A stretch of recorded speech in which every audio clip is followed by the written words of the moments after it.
C'est un plaisir pour moi, en tant que Belge, mais travaillant en Suisse depuis quelques années, d'avoir pu réfléchir un petit peu à l'occasion de cet événement à quelques perspectives. Alors, je vous prie de m'excuser, je vais mettre aussi quelques perspectives personnelles au début de cet exposé, et puis je vous présenterai le cadre européen des maladies rares que vous connaissez déjà très très bien.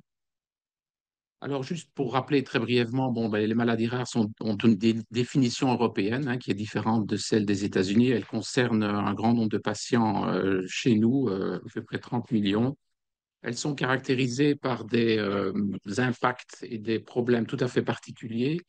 D'abord, ce sont des maladies essentiellement d'origine génétique qui commencent tôt, donc des maladies pédiatriques. Le problème de l'odyssée diagnostique reste très important dans les yeux de la population et des patients, donc plus de 5 ans en moyenne pour faire un diagnostic. Ces maladies sont multisystémiques, elles affectent différents aspects de la qualité de vie, mais aussi de la sphère sociale et économique des patients. Et c'est un aspect vraiment très important qu'on commence à prendre en compte. Et puis, la recherche et le care pour ces maladies sont caractérisés par une grande fragmentation que nous constatons également au niveau éducatif. J'en dirai un mot tout à l'heure. Alors, un problème majeur également dans la sphère des maladies rares, c'est le fait qu'il y a moins de 10% de ces maladies qui ont un traitement ciblé, ce qui pose un problème majeur, mais également des opportunités en termes de développement médicamenteux. Alors, n'oublions jamais que le patient doit être au centre de nos préoccupations, et c'est vrai que les patients atteints de maladies rares, mais également la fratrie, les parents, la cellule familiale est exposée à de multiples stress. Et on avait ensemble établi ces stress pour la polykystose dominante, hein, qui est quand même très fréquente et pour lequel on peut avoir pas mal d'études. Et vous voyez que ces stress dépassent de loin la sphère médicale, paramédicale, et incluent des aspects sociaux, économiques, des sentiments de culpabilité, des aspects psychologiques extrêmement importants. Et donc, il me semble que durant les dernières années, on commence à parler également de tous ces aspects qui sont quand même extrêmement centraux. Alors, pour revenir aux maladies rares du rein, ben, il y a plusieurs centaines de ces maladies qui ont été identifiées. Ces maladies sont estimées et sont impliquées dans jusqu'à 25%, un quart, hein, des patients en insuffisance rénale terminale. Certaines de ces maladies sont relativement fréquentes, comme la polykystose, et vous verrez que le reflet de cette fréquence, ce sont des avancées, notamment des guidelines et des aspects très pratiques. D'autres sont extrêmement rares et nécessitent une vision justement supranationale. Alors, la classification traditionnelle des maladies rares du rein est encore segmentaire. Mais vous savez comme moi que cette classification évolue, hein, et on voit par exemple que des maladies tubulaires avec lesquelles j'étais familière, comme la maladie de Dent, par exemple, une tubulopathie proximale. Bon, maintenant, on parle de plus en plus d'atteintes glomérulaires et même de protéinurie importantes. Et donc, dans les puces, pour le syndrome néphrotique, eh bien, le gène CLC5, le gène de la maladie de Dent, est inclus maintenant. Et donc, avec la multiplication des cas, on découvre bien évidemment des manifestations phénotypiques auxquelles on ne s'attendait pas. Alors, malgré le fait que toutes ces maladies sont connues depuis, vous voyez, assez longtemps, leur impact sur le degré d'insuffisance rénale a été quantifié seulement récemment par deux études très élégantes. Voici l'étude du groupe de la Columbia de New York qui montre très très bien que les patients qui sont atteints d'une maladie monogénique, hein, ont une vitesse d'évolution et un moins bon pronostic en termes d'insuffisance rénale. Et même chose pour la cohorte radar, hein, au Royaume-Uni, qui montre que les patients atteints de maladies rares ont des taux majorés d'insuffisance rénale et sont surreprésentés dans la cohorte d'insuffisance rénale terminale. Donc l'impact en fait de ces maladies génétiques est certain en termes d'insuffisance rénale terminale et donc en termes de santé publique, bien évidemment. Alors comme je le disais tout à l'heure, il y a vraiment un paradoxe, hein, qui est le fait qu'à cause justement de l'accès à la génétique, et dont on va parler tout à l'heure, et de l'augmentation des connaissances, il y a un gap qui se creuse. Et vous voyez, ce graphique montre très très bien le nombre de publications dans le domaine des maladies génétiques au sens large et le nombre de médicaments disponibles, de médicaments orphelins. Et vous voyez que le gap ne cesse de croître. Et lorsqu'il y a des médicaments orphelins, vous le savez bien, le coût est une barrière énorme qui pose justement avec des problèmes socio-économiques. Et en moyenne, un traitement qui vise une maladie rare coûte 25 fois plus cher qu'un traitement pour une maladie traditionnelle. Donc, quels sont les challenges spécifiques dans le domaine de ces maladies rares? Des challenges purement médicaux et de recherche. La connaissance est limitée, fragmentée. On a des problèmes de modèles, hein, souvent. En termes de découverte médicamenteuse, il y a cette tension entre le monde académique qui trouve des pistes, le monde industriel qui est un peu réticent, étant donné le caractère rare de ces maladies, les demandes des patients. Donc, il y a une tension permanente qu'on sent bien avec l'irruption de modèles de cas business, hein, et donc d'études de rentabilité qui sont croissantes. Des aspects éthiques, légaux, socio-économiques, les fameux LZ, hein, dans le monde anglo-saxon, donc le droit des patients, l'accès aux médicaments, la tension qui existe au niveau de la société entre des remboursements, par exemple dans la sphère du cancer, hein, où les remboursements sont très libéraux dans certains pays par rapport à la sphère des maladies rares, la voix des patients pédiatriques versus patients âgés. Et donc, tous ces problèmes éthiques, légaux et socio-économiques sont très vivaces dans le domaine des maladies rares. Et finalement, comme nous sommes en majorité des académiques dans cette pièce, nous avons le problème également d'éduquer et de faire du training de nos collègues. Étant donné la diversité des maladies rares et les challenges spécifiques, il y a également un enjeu important pour les prochaines années. Voilà, donc tous les challenges auxquels nous sommes soumis de façon quotidienne. Challenge ne veut pas dire désespoir, au contraire. Et j'aime bien la diapositive suivante parce qu'elle nous montre les opportunités qui sont offertes incroyables en médecine avec un changement de paysage complet depuis une dizaine d'années. Le premier, évidemment, nous le vivons au quotidien, hein, c'est l'effondrement des coûts et de l'accès à la génomique, à la génétique. Et donc, il n'y a aucune autre technologie qui a subi, si je puis dire, qui a bénéficié d'une telle diminution de coûts.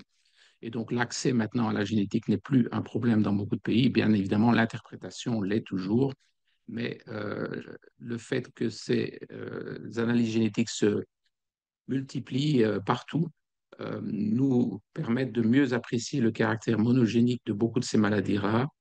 Et également, un bénéfice important, c'est de comprendre que les mécanismes généraux des maladies génétiques, les pertes de fonction, les gains de fonction, des problèmes de trafic cellulaire, sont relevants pour des maladies beaucoup plus fréquentes. Et cela se voit dans tous les domaines, et en particulier également dans le domaine de la néphrologie. Nous avons des tas d'exemples dans lesquels des maladies génétiques rares ont permis de bien mieux comprendre des problèmes médicaux beaucoup plus courants. Et je pense que cette argumentation, nous l'utilisons très souvent lorsqu'on discute avec des décideurs, hein, en termes de financement à haut niveau. Les gens comprennent bien ça. C'est quelque chose qui est très important. Autre chose et qui paraît intuitif, mais qui n'avait jamais été quantifié jusqu'il y a récemment, un très très bel article de Nature que je vous invite vraiment à lire attentivement.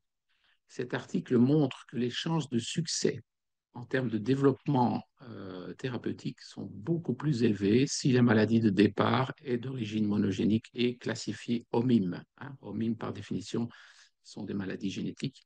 Et vous voyez que le rate of success, RS, hein, est multiplié, est très élevé de 3 si vous partez d'une maladie caractérisée dans OMIM. Et vous voyez de façon très intéressante, hein, que si c'est un locus GWAS et si on intègre tous les locus GWAS, bien, on a un taux de réussite qui est nettement moindre, bien conceptuellement compréhensible, puisque les variations génétiques caractérisées par le GWAS ont un effet beaucoup plus petit, bien évidemment, même si on les met toutes ensemble.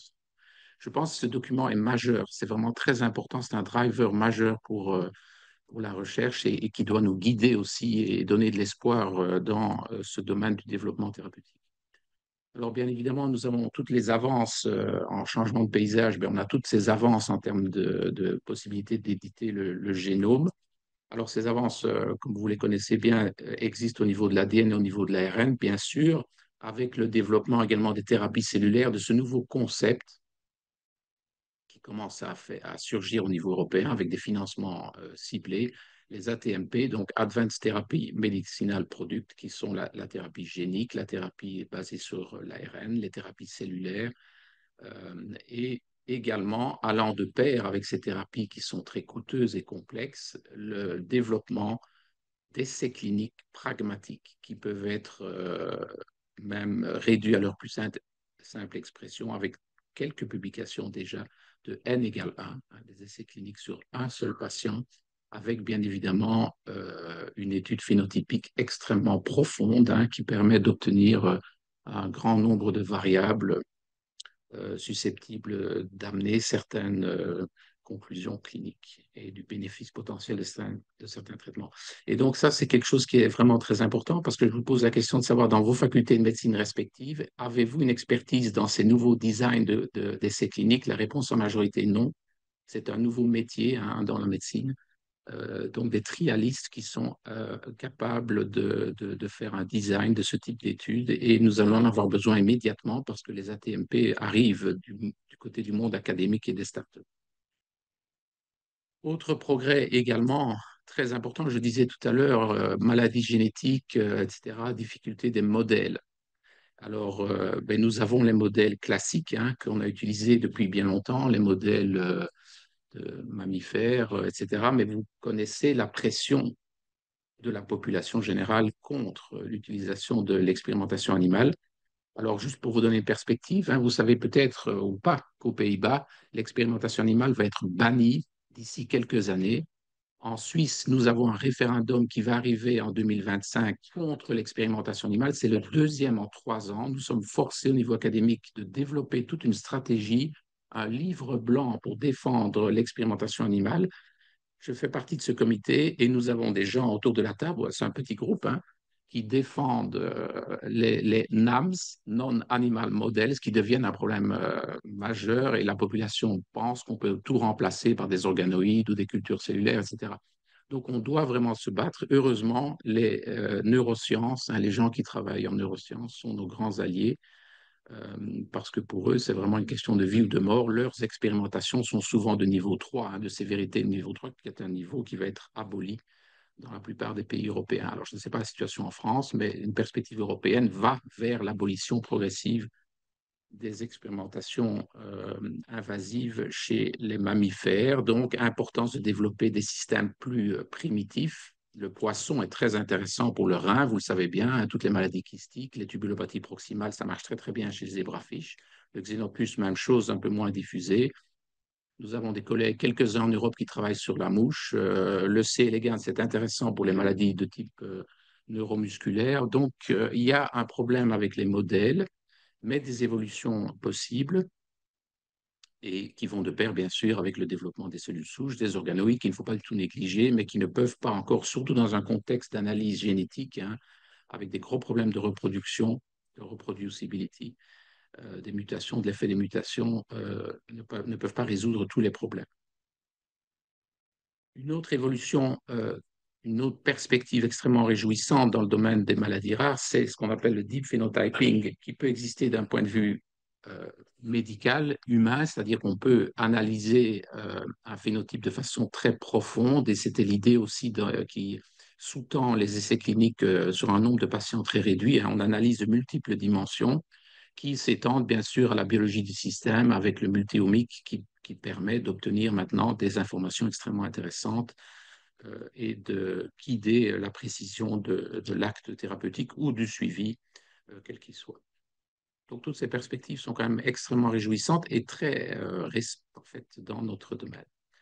Alors, évidemment, il y a l'éléphant dans la pièce, hein, l'intelligence artificielle qui est absolument une opportunité majeure dans le domaine des maladies rares. Alors, vous voyez cette revue du New England très récente, mais quand on regarde les applications de l'intelligence artificielle en médecine, ben, on voit que la plupart d'entre elles sont valides pour nous, hein, pour la problématique des maladies rares, détection de phénotypes particuliers au fond d'œil, par exemple, analyse automatique de la pathologie, optimisation des essais cliniques, monitoring des patients avec des devices, hein. Donc, vous avez vos téléphones, ça fonctionne bien pour suivre déjà les phénotypes, etc.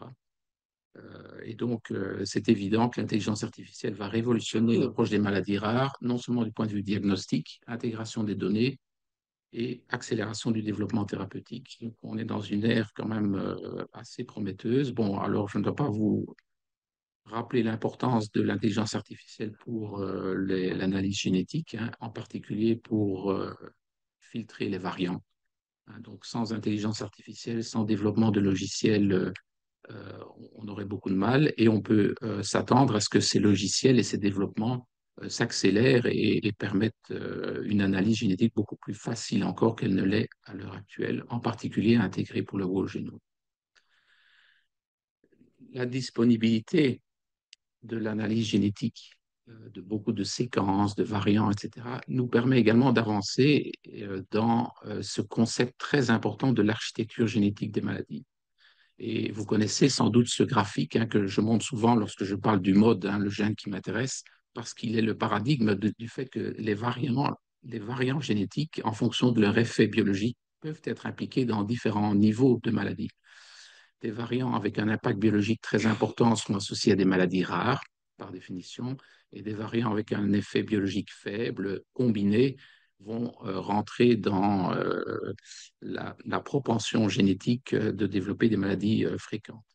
Et il existe également des variants intermédiaires qui sont enrichis dans la population avec une fréquence intermédiaire, par exemple 1 pour 1000, qui peuvent être associés donc à des effets oligogéniques. Et donc, on peut avoir cette information et on peut découvrir des gènes très importants pour la fonction d'un organe lorsqu'on a accès justement à une grande quantité de données génétiques, quelles qu'elles soient, hein, que ce soit des données de séquençage ou des données de GWAS. Et je pense que le cas de Humode, que vous connaissez peut-être, est un bon exemple de ce, de ce, de ce paradigme. Alors, l'intelligence artificielle et la bioinformatique au sens large vont également nous aider à progresser dans les scores de risque polygéniques qui vont amener une précision dans la discussion avec nos patients, en dehors, hein, ceci est en dehors des maladies monogéniques, mais pourrait être aussi combiné aux maladies monogéniques dans lesquelles il y a une grande variabilité de progression. Euh, Au niveau du rein, ça commence, hein, vous avez vu les scores polygéniques basés sur les GWAS dans la polykystose, par exemple, hein, où il y a une population large. Bon, ben, c'est intéressant, mais ça va se généraliser certainement. Et donc, nous allons avoir accès prochainement à ce type d'information qui nécessitera bien sûr d'avoir une information sur ces variants et donc d'exposer les patients, de demander aux patients des consentements particuliers pour ces analyses. Le dossier médical électronique, j'en parlais tout à l'heure, et donc ça, c'est une expérience qui est personnelle en Belgique, dans l'hôpital où je travaille, au Clinique Saint-Luc à Bruxelles. Nous avons la chance d'avoir le dossier médical électronique EPIC, qui est un dossier médical très sophistiqué, qui correspond à très gros investissements de la part du secteur hospitalier. Et nous avons mis le code ORFA dans l'environnement EPIC, ce qui nous permet évidemment de repêcher les patients attaché à un code ORFA, le code ORFA étant le meilleur identifiant, bien sûr, d'une maladie génétique. Et nous savons que le coding dans le domaine des maladies génétiques est particulièrement important. Donc, l'existence de ces dossiers médicaux électroniques dans la plupart des hôpitaux maintenant nous permet justement de développer des outils d'intelligence artificielle sur tous les signaux, hein, que ce soit des signaux d'imagerie, des signaux de texte, hein, bien sûr, des signaux éventuellement d'analyse multi-omique, comme j'ai discuté tout à l'heure, pour segmenter les patients, caractériser le phénotype, stratifier le risque, etc. En plus des applications purement de routine et des tâches de routine comme la facturation, l'établissement, par exemple, de business case, hein. Vous voulez faire une nouvelle consultation multidisciplinaire pour une maladie, un groupe de maladies génétiques X. Ben, avec le dossier médical électronique, vous pouvez voir les contacts patients et qu'est-ce que ça représente comme masse dans l'hôpital. Et quand on fait des négociations avec des directeurs d'hôpitaux, croyez-moi, c'est très important.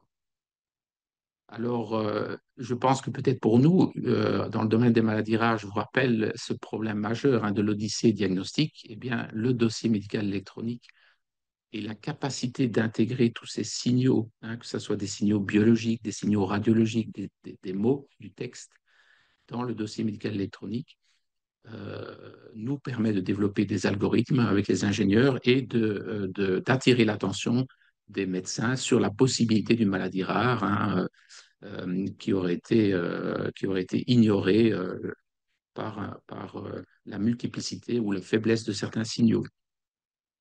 Et ce développement d'algorithmes est en plein boom pour le domaine des maladies rares. Et vous avez ici à Paris donc un centre, Imagine, qui est très très avancé dans ce domaine et qui publie les premiers algorithmes qui aident au diagnostic euh, à partir de ces multiples signaux. Dernier aspect pour la génération future, on parlait des 10 ans, hein, donc qu'est-ce qui va se passer? C'est l'importance de l'intelligence artificielle pour développer le médical, ce qu'on appelle le medical coaching. Et donc, il y a des logiciels qui sont en cours de développement qui permettent d'exposer les médecins de façon virtuelle, hein, ce qui maximise leur rentabilité à des learning pathways. Et donc, exposer les médecins à des cas comme ça, et donc leur permettre d'intégrer et de comprendre les signaux qui pourraient attirer leur attention vers une maladie rare. Et donc, tout ce qui est virtuel, en termes de training également, va bénéficier largement de ces développements.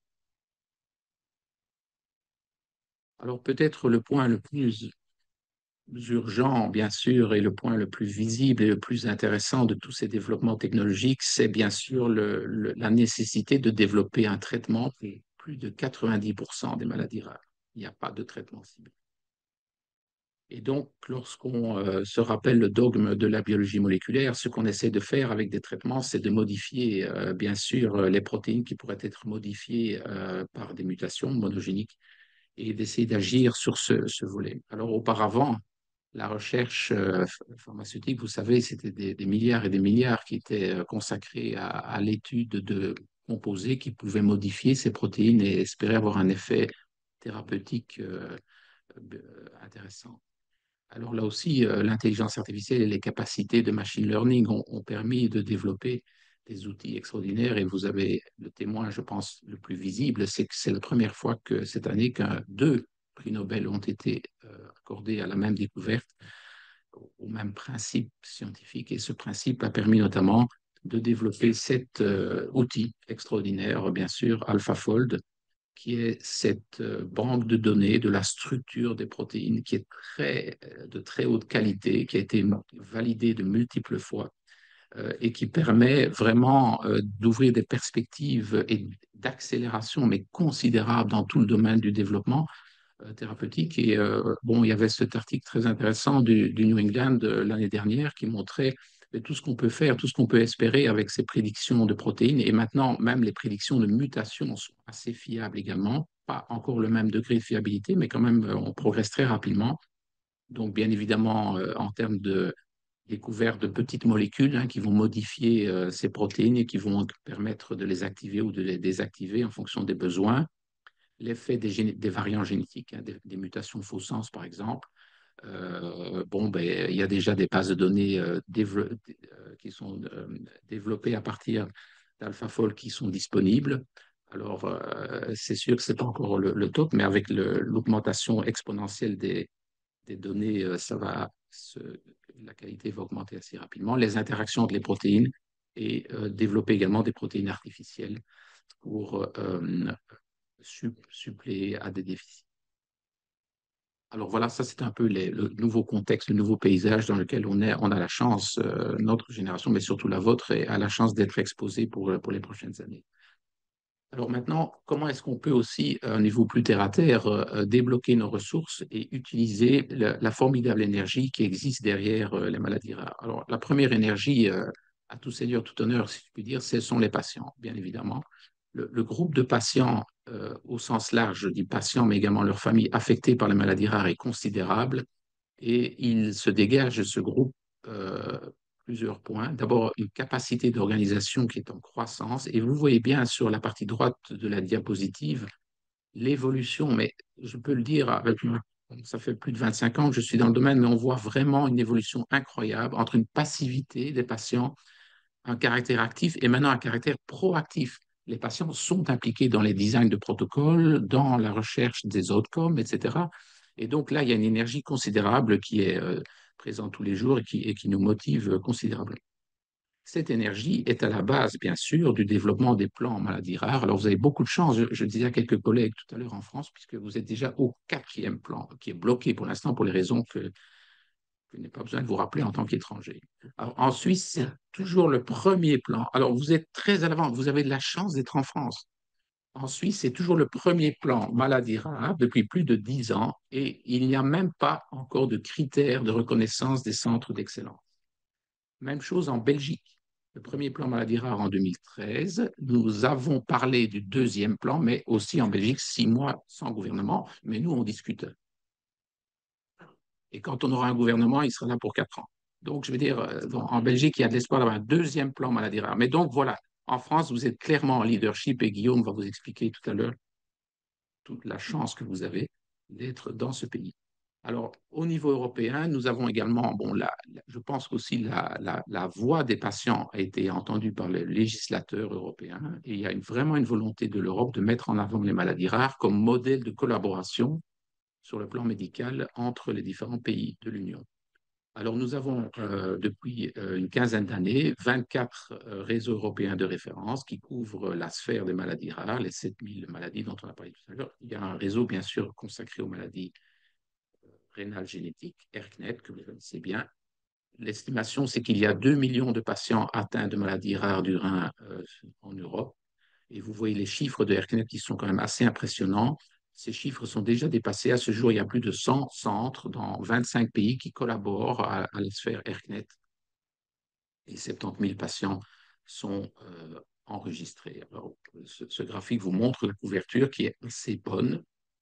Vous voyez tout de suite, hein, on a l'habitude de ces cartes. Hein, le nord de l'Europe, ça c'est quand même encore un problème. C'est très curieux, hein, les pays scandinaves, malgré une organisation de santé qui est assez bonne, il y a une couverture qui est excellente, comme vous savez, mais un taux d'imposition qui est très, très élevé.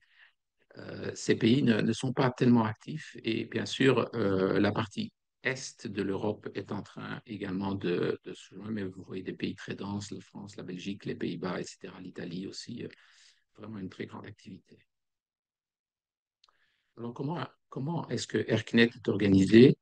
Alors, ERCNET est organisé avec un office central de coordination qui se trouve à Heidelberg, un board exécutif qui reprend en fait les personnes qui sont responsables de groupes thématiques. Et ces groupes thématiques, vous voyez, il y en a 9, regroupent en fait les grands secteurs des maladies rénales génétiques, maladies glomérulaires, tubulaires, etc., les maladies dominantes de développement, les CACUT.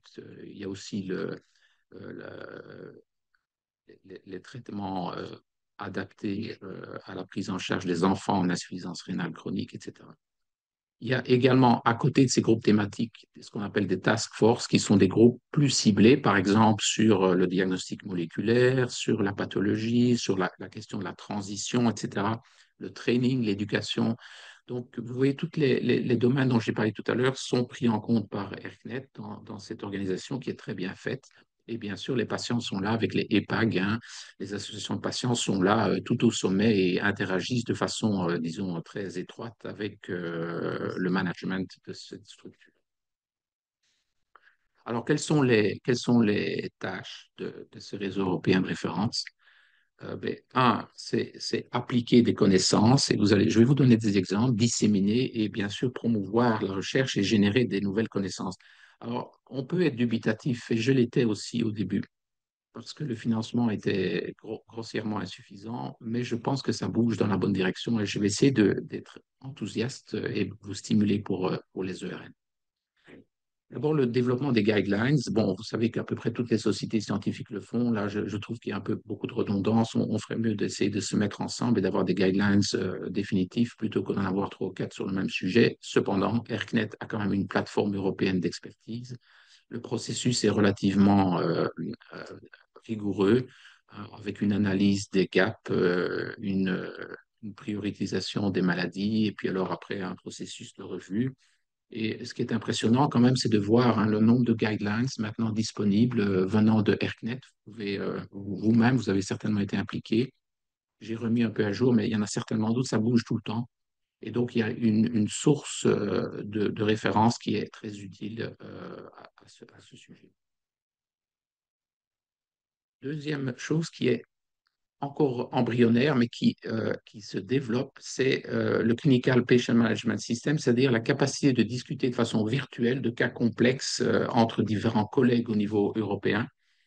Et à cet égard, ERCnet a mis au point une interface qui est encore relativement complexe, malheureusement, pour le cross-border, mais qui va peut-être, qui est important. D'ailleurs, vous êtes obligé de faire je vous rappelle, vous êtes obligé, normalement, si vous faites partie de faire un CPMS au moins par an, de participer, parce que le cross-border care, hein, c'est donc le soin interfrontalier est en train de se développer. Par exemple, entre la Belgique et la France, il y a beaucoup dans le Nord, hein, il y a beaucoup de cross-border care qui est en train de se développer avec du financement particulier. Alors évidemment, en Bretagne, ce sera un peu plus difficile de faire du cross-border care, mais entre la Belgique et la France, ça fonctionne bien, et avec d'autres frontières aussi, avec l'Allemagne, notamment, je pense, dans l'Est, ce type de cross-border care va être favorisé par la dimension européenne. Deuxième chose, la dissémination des connaissances dans le domaine des maladies rares. Et donc ça, ERCnet est bien actif, notamment, je parlais tout à l'heure de l'importance du coding. C'est quelque chose qui ne peut pas du tout être négligé, en fait. Et tous ceux d'entre vous qui s'intéressent un peu aux dossiers médicaux électroniques, et on a vu la puissance potentielle des dossiers médicaux électroniques, notamment en termes de récupération de données, de développement d'algorithmes, etc., le coding est central. Vous savez sans doute que dans nos hôpitaux, on utilise, c'est pas en France, mais la plupart du temps, on utilise le code SNOMED. Et donc, ces codes SNOMED ne sont pas du tout adaptés aux maladies rares. Et donc, il faut faire ce qu'on appelle du mapping, c'est-à-dire une correspondance à large échelle entre les codes SNOMED et les codes ORFA, ce qui est complexe et continuellement en renouvellement. Et ORFA est excellent à cet égard. ORFA, qui lui aussi a été développé en France, hein, bravo. ORFA est excellent puisque ORFA est remis à jour de façon très régulière et c'est le code de référence en Europe. Et donc, il est très important de développer une harmonisation. Et vous voyez ici sur cette diapositive un peu complexe, mais tous les systèmes de coding qui sont disponibles, et ERCnet essaye et fait des efforts très concrets pour améliorer les descriptions et le mapping du coding pour les maladies rares en Europe. C'est très important. En termes d'éducation, vous ne le savez peut-être pas, mais il y a un curriculum maintenant qui a été promu par Franz Schaeffer et son équipe. J'ai oublié de dire, le coordinateur général d'ERCNET, bien sûr, vous le connaissez, hein, c'est Franz Schaeffer qui est extrêmement actif dans ce domaine et qui est vraiment en drive avec son équipe, tous ses efforts. Vous voyez quand même qu'il y a beaucoup d'étudiants qui sont enrôlés dans ce curriculum et qui peuvent bénéficier de cette formation ERCNET qui est basée essentiellement sur des webinaires et des e-learning cases, comme j'expliquais tout à l'heure, hein, des cas cliniques qui permettent de développer la formation. Et autre élément de formation, des échanges. Et voilà les échanges sponsorisés par ERCNET. Vous voyez, c'est pas mal du tout. Ça commence à aller un peu dans tous les sens. Information pour les patients, bien entendu, un site web extrêmement développé avec des brochures qui sont à la fois virtuelles et physiques dans différents domaines de maladies avec lesquels nous sommes liés. Dernier point sur lequel je vais passer un peu plus de temps, c'est la génération de connaissances par ERCNet, la dimension européenne supranationale, en particulier en ce qui concerne la capacité de faire des recherches online. Et je suis sûr que toutes, vous avez déjà fait des queries, hein. On peut envoyer une demande à Heidelberg et puis contacter tous ces 24 pays avec ces centres de référence. N'oubliez jamais que les centres de référence ERCNet ont été audités et pour faire partie d'ERCNet, il y a des critères en termes de volume de patients, en termes de nouveaux patients suivis, en termes d'environnement médical. Donc, c'est une base en fait très, très bonne pour la recherche. Et il y a toute une série de publications et de queries qui ont déjà été faites dans tous les domaines de la pathologie. Donc, très utile et très ouvert, en fait. Il n'y a pas de restriction du tout à faire ces queries. Le registre, très important parce que c'est difficile, ça nécessite des efforts. Il y a un financement, mais qui est faible, hein, c'est, je pense, une dizaine d'euros par patient, hein, c'est pas beaucoup. Et donc, mais c'est quand même un grand succès. Regardez, j'ai reçu ces dias de France récemment. Donc, plus de 27 000 patients ont été enrôlés, 26 pays. Vous voyez que le taux de suivi est quand même de 75%. Oui, 75%, le taux de suivi annuel. La distribution des maladies, bon, glomérulopathie, acute, hein, beaucoup bien sûr, mais la polykystose en orange, les maladies structurelles, bon, ça c'est la polykystose, et les tubulopathies, donc c'est les maladies principales. Donc intéressant quand même, ce registre. Alors le registre est basé sur deux niveaux. Il y a un niveau très simple qu'on appelle le corps.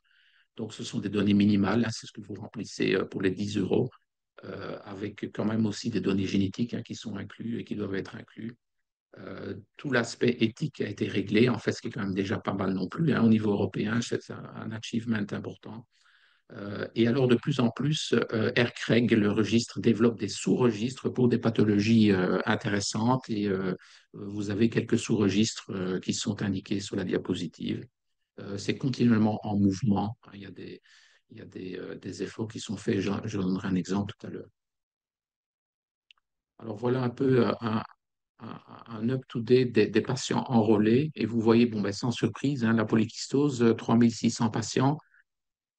Euh, le syndrome néphrotique idiopathique, près de 2000 patients, IgA 1300, etc. Donc, il y a quand même beaucoup de pathologies, même des pathologies qu'on considère rares, la polykystose récessive, hein, vous avez 356 patients, donc il y a quand même moyen de faire des choses avec ça. 70% des patients sont couverts par 25 orphacodes, donc il y a quand même une certaine clusterisation des encodages. Alors, ce que le registre permet de faire, et ça c'est très intéressant également au niveau européen, c'est de voir un peu des indices de performance, donc de faire un monitoring, un benchmark monitoring.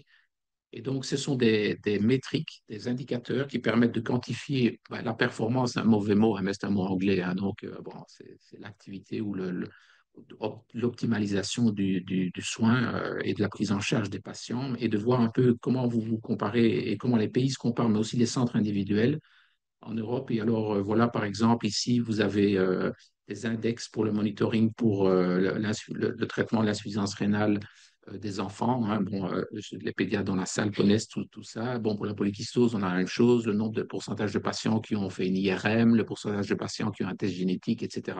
Donc, il y a des index qui sont assez macroscopiques, en fait, hein, mais qui permettent de voir un peu les performances de votre centre, voilà, et des pays. Et vous voyez, ça c'est très intéressant. Regardez, c'est le retour, le temps médian de retour de l'analyse génétique.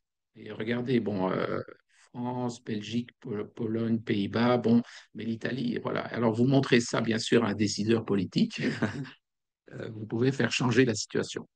Et donc, je pense que c'est vraiment assez intéressant d'avoir ces indicateurs qui sont développés de façon consensuelle. Hein. Ce n'est pas du tout France qui décide.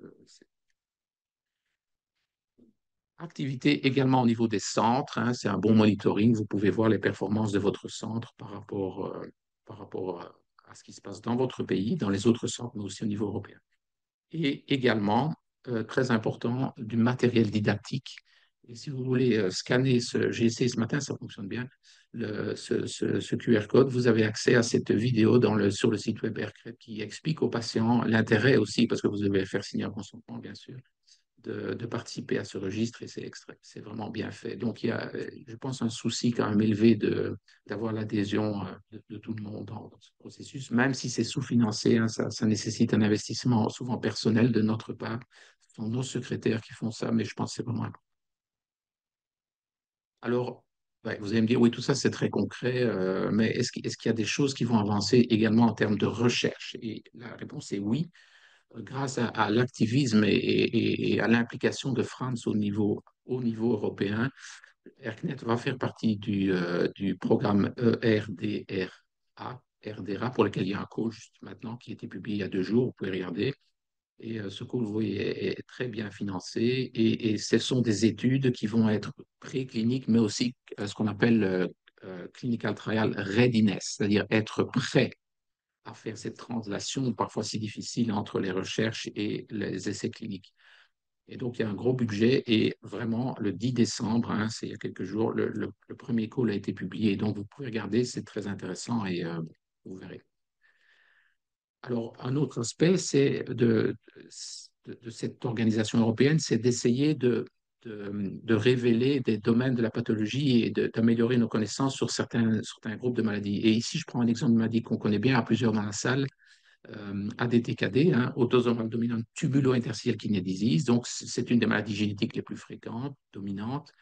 Et voilà, on a développé un réseau européen récemment qui a commencé cette année, mais qui va s'étendre dans les 3 prochaines années, qui vise à développer un sous-registre, mais aussi, vous voyez, toute une série d'index pronostiques, une biobanque pour arriver au stade préclinique et d'être prêt à enrôler les patients dans des essais cliniques dès que des traitements seront disponibles. Et c'est très important parce que cette maladie était encore peu identifiée il y a une dizaine d'années et comme ça, on peut accélérer vraiment la prise en charge. Vous savez, hein, c'est MUC1, UMOD, etc. C'est une maladie qui est hétérogène d'un point de vue génétique.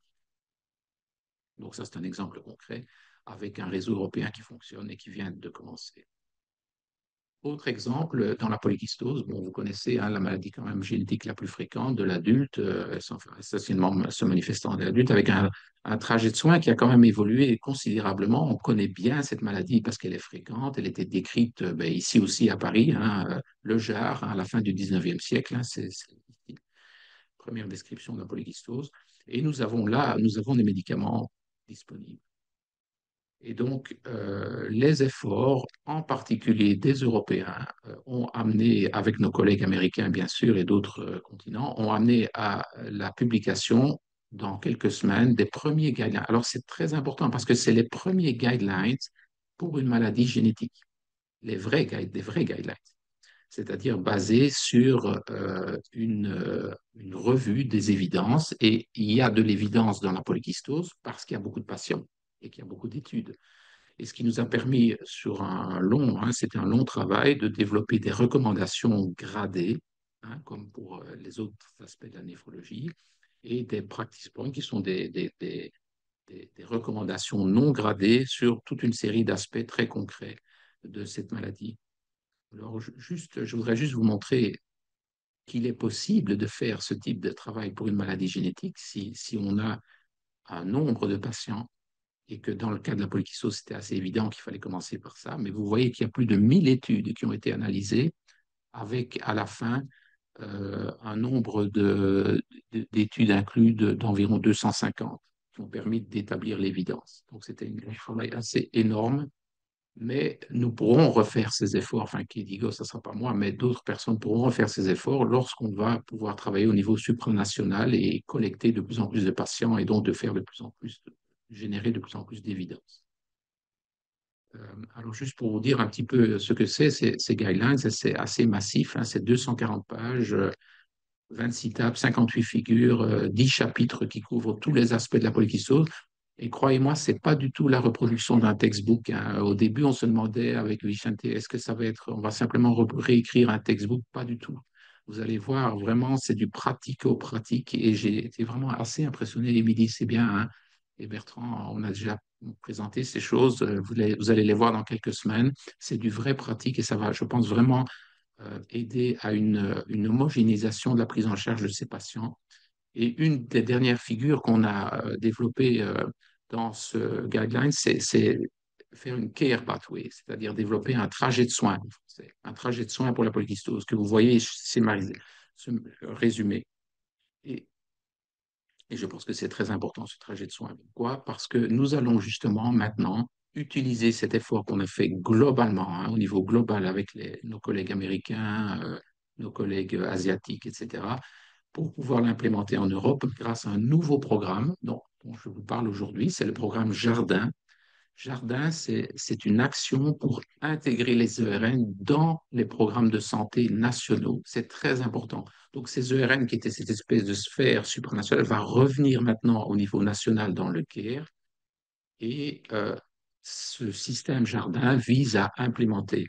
Et alors, ce qui est intéressant, c'est que Jardin va utiliser des trajets de soins type dans les différents ERN. Et les trajets de soins types qui ont été proposés pour les maladies rénales, c'est la polykystose, justement. Et on va utiliser ce trajet de soins qui vient de KDIGO pour l'implémenter au niveau européen. Et je pense la cystinose pour les maladies pédiatriques. Voilà. Et donc, vous voyez qu'il y a une certaine cohérence hein, qui est en train de s'établir entre ces efforts internationaux, le niveau européen et l'implémentation au niveau local. Alors, en fait, ce système Jardin est assez bien fait parce qu'il implique les autorités nationales de soins. Alors, je ne sais pas comment ça se passe en France, mais en Belgique, c'est très bien fait. C'est le niveau fédéral de responsable de la santé publique qui va implémenter ces trajets de soins au niveau des centres de référence. Et donc, nous allons avoir des moyens pour une meilleure prise en charge des patients dans ces trajets de soins typiques, prototypiques qui ont été proposés. Alors, il va toujours y avoir à savoir comment est-ce qu'on choisit les trajets de soins qui vont être prioritisés, etc. La politique, c'est assez évident, hein, c'est basé sur un nombre. Je crois que ça ne sera pas un gros investissement parce que déjà, les trajets de soins sont déjà assez bien en place. Mais c'est pour vous dire que le niveau européen va revenir chez nous dans les différents États membres assez rapidement et que la communauté, de façon assez rassurante, commence à s'intéresser à des aspects pratiques de cette prise en charge et du suivi des patients atteints de maladies rares. Voilà. Je vais en terminer ici en vous remerciant pour votre attention et vous féliciter parce que c'est vrai que quand on n'est pas français, qu'on regarde les efforts qui ont été faits en France, et je pense que cette journée est une journée anniversaire, hein, 10 ans, 20 ans, vous êtes largement à l'avance au niveau européen, même si on regarde l'Allemagne, etc., vous êtes largement à l'avance pour la prise en charge des maladies rares et je voudrais vraiment féliciter Orchid et vous remercier encore.